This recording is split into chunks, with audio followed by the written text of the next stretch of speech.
like a Hellcat.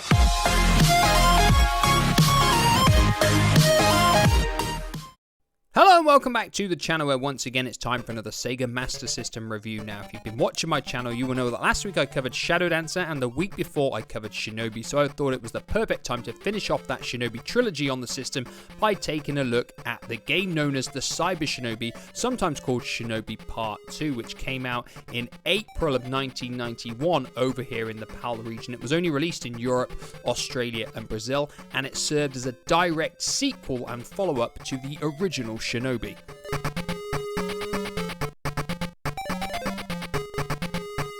So the storyline for the Cyber Shinobi is set quite a few years after the events of the original Shinobi game, where the remnants of the Zed organization that Joe Musashi stopped have formed a new criminal group known as Cyber Zed, and they are going on a rampage collecting and stealing all of the world's plutonium and threatening the world with nuclear warfare. And that means, of course, we need a hero to put a stop to it, and the hero is the grandson of the original Joe Musashi, and he is also known as Joe Musashi, and it is his mission to put a stop to Cyber Zed.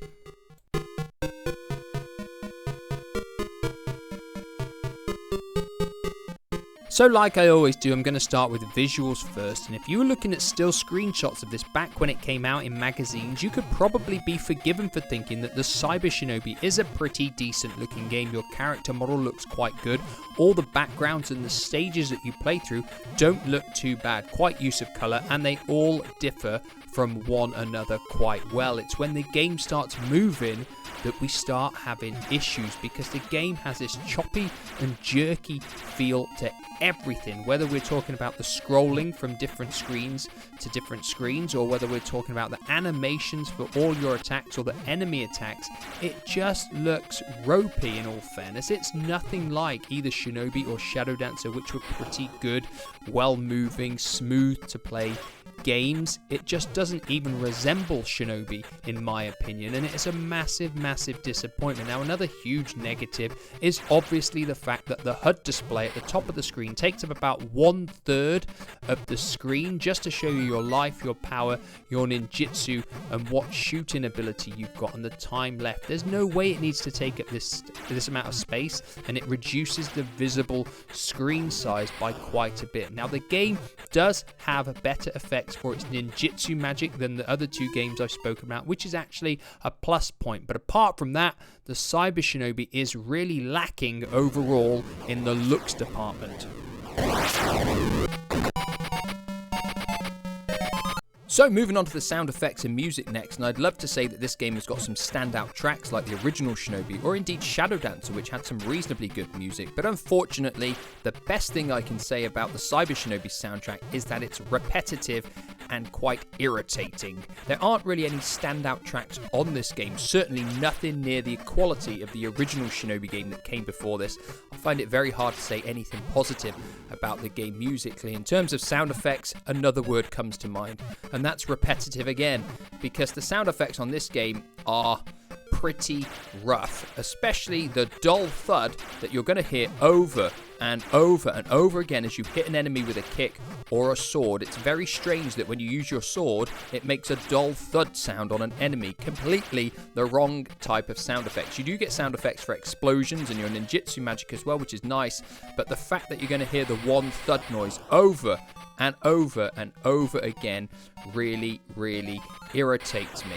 So what am I going to do? I'm going to give you some of the tracks so you can listen to them yourselves and make up your own mind on whether you find the soundtrack for this game just as repetitive as I do.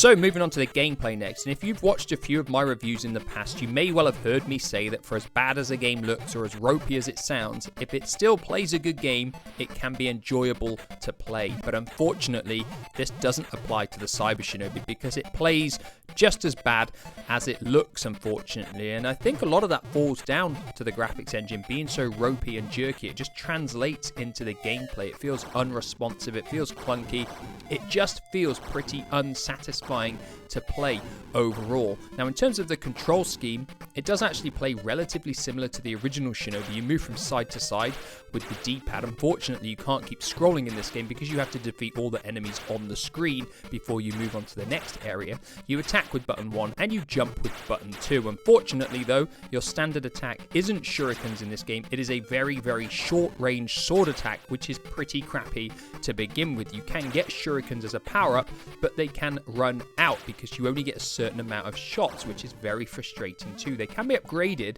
into missiles and grenades, which is nice because it gives you a little bit of variety, and you do get quite a lot of ninjutsu magic in this game. You can get 4 spells if you keep collecting the scrolls and you fill up your ninjutsu bar. For every 2 bars you fill, you get access to the next spell, which is quite nice because it means there are 4 different spells to use in the game. Now, playing the game myself, I found them pretty redundant. I didn't really need to use them in all fairness, which is a little bit disappointing, but they are there and it does add something because visually they are the most impressive aspect of the game. You'll also notice that the game has got a time limit as well, but this really didn't apply because I never ran out of time at any point during playing this game, so it kind of feels like it's almost there as just an add-on when it's not actually necessary to be there because you're never going to really struggle, I don't think, to complete any of the levels in the time limit given. There are a few more issues with the gameplay as well, and the first one is the really ropey hit detection. A lot of the time you'll hit the enemy, especially with your crouching kick, and it looks like your attack is nowhere near them, yet they are taking damage. But don't worry because the enemy can do it to you in return. And there's one level in particular where there's this electrical force fields going off, and it looks like you jump through them only for them to somehow hit you and drag you all the way back, meaning you have to jump through them again. It is infuriating and very, very frustrating. It's like someone's put it in there just to make the game harder or to annoy you, and it's just completely unnecessary. As well as that, it feels like there are points of time in the game when the game is forcing you to take damage. It's most noticeable when you've got 2 enemies firing projectiles at you. One will be crouched down, one will be stood up, and it's practically impossible to get past them both without taking some damage. It's very, very irritating, and that sums up the Cyber Shinobi in general in the gameplay department. I feel it's an unresponsive, irritating, clunky game that just doesn't bring any enjoyment when you play it. So moving on to content and lifespan, and we've got 6 standard stages here, each which have their own boss level as well, and the game will take the best part of half an hour to play. Unfortunately, it's one of these games that once you put yourself through it once, you're probably never going to want to play it ever again, and that's simply down to the fact it's not enjoyable to play. It's nothing like the original Shinobi or Shadow Dancer in that regard, so its lifespan is pretty minimalistic.